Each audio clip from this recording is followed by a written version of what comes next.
As I'm pacing the pews in a church corridor, and I can't help but to hear, no, I can't help but to hear an exchanging of words.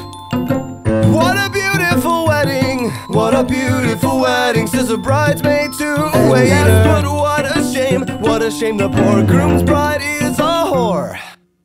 I chime in with a haven't you people ever heard of closing a goddamn door? No, it's much better to face these kinds of things with a sense of poison rationality. I chime in, haven't you people ever heard of closing a goddamn door? No, it's much better to face these kinds of things with a sense of, well, in fact, well, I'll look at it this way. I mean, technically our marriage is saved.